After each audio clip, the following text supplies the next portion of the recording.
Hello everyone and welcome you all to my new YouTube video. तो आज की इस नई यूट्यूब वीडियो में मैं 45th काउंसिल मीटिंग्स जो कि लखनऊ में हेल्ड हुई थी under the chairmanship of union finance minister Shri Nirmala Sitharaman ji, उसमें जो जो भी डिस्कशंस हुई उस काउंसिल मीटिंग्स में, उसमें से जो सबसे मेन इम्पॉर्टेंट डिस्कशन थी जो कि मैं इस वीडियो में आपसे डिस्कस करने वाला हूँ, वो है पॉइंट नंबर जे। आप सब अपने स्क्रीन्स पर पॉइंट नंबर जे देख सकते हैं। पॉइंट नंबर जे में क्या डिस्कस किया गया है, आइए उसको हम वन बाय वन समझते हैं। तो उसमें जो हेडिंग है वो आप अपने स्क्रीन्स पर देख रहे होंगे, measures for streamlining the compliances in GST. Basically ये जो जे वाला पॉइंट है ये टैक्स पेयर्स के लिए बहुत हार्श पॉइंट्स हैं। जिस दिन से भी ये इफेक्टिव डेट पे एप्लीकेबल हो जाएंगे उस दिन से टैक्स पेयर्स को काफ़ी दिक्कतें आने वाली हैं। ओके, तो अब इन नट सेल में अगर आप बात करूं आपसे, तो अब जीएसटी में किसी भी तरीके से अपने टैक्स लाइबिलिटी को स्केप नहीं कर सकते। अब बहुत ही नैरोअर स्कोप हो गया है just because of frequent changes being made in the GSTN portal. Okay, तो चलिए वन बाय वन समझ लेते हैं कि इस काउंसिल मीटिंग में क्या क्या प्रपोज कर दिया गया है।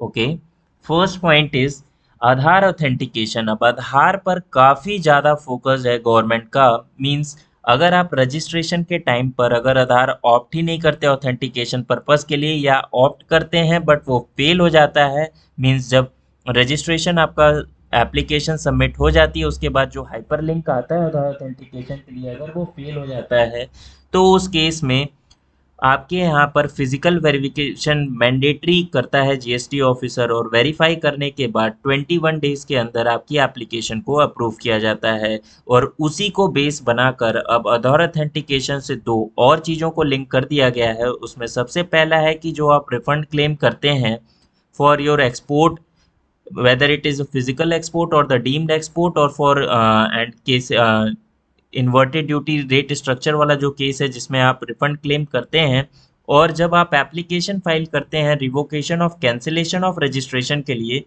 तो उस केस में आपका आधार ऑथेंटिकेशन होना बहुत ज़रूरी है। तो इसमें एक क्वेश्चन आ सकता है कि सर उस टाइम पर आधार ऑथेंटिकेशन जैसी कोई चीज़ें नहीं थी, हमने हमारा रजिस्ट्रेशन बहुत पहले से हो रखा है। तो आप उसमें देखेंगे कि जैसे ही आप लॉगिन करते हैं एक पॉपअप विंडो एकदम से अपीयर हो जाती है जिसमें बोलता है कि अगर अथॉरिटिकेशन नहीं कर रखा है तो आप वो अब कर लीजिए। तो वो आप सभी को करके रखना है जिन्हें भी ये दो फैसिलिटीज़ का बेनिफिट अवेल करना है। तो फर्स्ट पॉइंट में बेसिकली यही बोला गया that the Aadhaar authentication of registration is to be made mandatory, mark my words, mandatory, for being eligible for filing the refund claim as well as for the application for revocation of cancellation of registration। Okay, अब discuss करते हैं अपने second point को। Second point में बहुत ही interesting point है जो कि काफ़ी दिनों से अवेटेड था GSTN portal point of view से, tax payers point of view से नहीं, क्योंकि अब ये टैक्स पेयर्स को दिक्कतें देने वाला है। अब GSTR 1 की भी लेट फीस इनेबल्ड हो गई है। Mark my words that the late fee for delayed filing of GSTR 1 is to be auto populated. जैसे GSTR 3 में आपकी लेट फीस ऑटो पॉपुलेट होती है, अब आपके GSTR 1 में भी लेट फीस ऑटो पॉपुलेट होगी, बट कलेक्ट आपके GSTR 1 से नहीं करके उसको कलेक्ट किया जाएगा next open return in form GSTR 3B। Suppose for example you have filed GSTR 1 late by 2 days for the month of August, तो सितंबर मंथ की जब भी आप 3B फाइल कर रहे होगे तो उस केस में आपकी अगस्त मंथ की 1 की जो लेट फीस है वो आपसे रिकवर कर ली जाएगी। तो मेक श्योर करिए कि अब आप अपना GSTR 1 भी टाइमली फाइल कर दीजिए। इसकी डिटेल्ड नोटिफिकेशन अभी GSTN पोर्टल पर आना बाकी है, बट ये प्रपोजल आ गया है तो आपको ये हैबिट डाल लेनी चाहिए।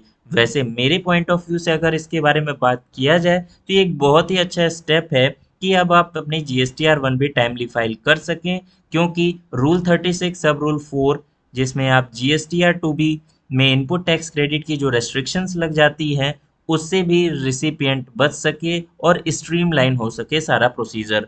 ओके, और क्रेडिट क्लेम करने में कोई दिक्कत ना आए। अभी as on date 2A 2B की काफ़ी कन्फ्लिक्ट्स टैक्स पेयर्स के दिमाग में चलते रहते हैं। फिर उसके बाद जो थर्ड पॉइंट है वो क्या बोलता है, refund is to be disbursed in the bank account which is linked with the same PAN on which the registration has been obtained under GST। Refund के लिए जब भी आप अप्लाई करोगे तो वो उसी बैंक अकाउंट में डिसबर्स किया जाएगा जो कि उस पैन से लिंक्ड है, on which the registration has been obtained under GST. जिस पैन पर रजिस्ट्रेशन ऑब्टेन किया गया था उस पैन से जो बैंक अकाउंट लिंक्ड है, रिफंड उसी में ही डिसबर्स किया जाएगा। तो मेक श्योर करिए कि अगर आपको अमेंडमेंट्स करनी है तो आप नॉन कोर फील्ड्स के थ्रू अमेंडमेंट कर सकें ताकि आपका रिफंड आपके सही बैंक अकाउंट में आ सके। उसके बाद अभी रिसेंटली रूल 59 सब रूल 6 को लेकर एक नोटिफिकेशन रिलीज की गई थी, जिसके लिए मैंने एक सेपरेट वीडियो ऑलरेडी बना रखी है। उसको फर्दर इन्होंने मॉडिफाई करते हुए ये बोला है कि rule 59(6) of the CGST rules is to be amended with effect from 1 2022। Means इसको अमेंड कर दिया जाएगा 1 जनवरी 2022 to provide that a registered person shall not be allowed to furnish GSTR 1। Okay, अब आप पूछेंगे इसमें चेंज क्या है जो इसको अमेंड किया जा रहा है 1 जनवरी 2022 से। तो इसमें बात यह है कि if he has not furnished the return in form GSTR 3B for the preceding month, mark my words, preceding months.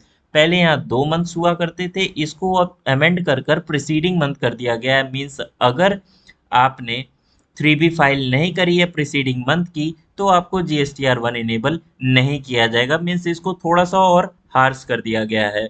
उसके बाद हम मूव फॉरवर्ड करते हैं अपने 5th पॉइंट पर। रूल 36 सब रूल 4 ऑफ सीजीएसटी रूल्स 2017 को भी अमेंड किया गया है और इसको भी बहुत हार्श बना दिया गया है टैक्स पेयर के लिए। Once the propose clause of section 16 subsection 2 of CGST Act is notified to restrict the availment of ITC in respect of invoices or debit notes to the extent the details of such invoices or debit notes are furnished by the suppliers in form GSTR 1 and are communicated to the registered person in GSTR 2B।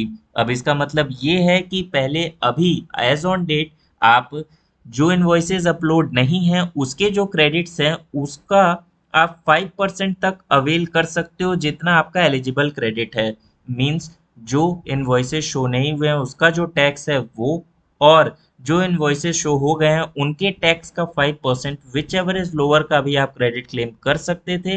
But अब आगे GSTN authority ये notify करने वाली है कि means जो जो invoices सिर्फ अपलोड हुए होंगे जीएसटीआर 1 पर टाइमली बेसिस पर as on the due date of return filing, सिर्फ उन्हीं इन्वॉइसेस का आप क्रेडिट क्लेम कर पाएंगे। मींस 5% का जो बैंड था उसको भी अब एलिमिनेट करने जा रहा है हमारा जीएसटीएन अथॉरिटी। तो ये टोटल 5 पॉइंट्स थे जो कि मुझे इस वीडियो के थ्रू आप सभी से डिस्कस करना था, because these 5 points are very important from the tax pairs point of view. So you all need to understand these 5 points and make sure you will comply to this 5 points. Okay, इसकी detail notification आपको जल्दी ही GSTN के website पर भी मिल जाएगी, CBIC के website पर भी मिल जाएगी। तो मिलते हैं अपने नेक्स्ट वीडियो में इसी तरीके के रिलेवेंट्स अपडेट्स, इंफॉर्मेशन या किसी इंपॉर्टेंट सेक्शन के साथ। अभी के लिए फिलहाल बाय बाय।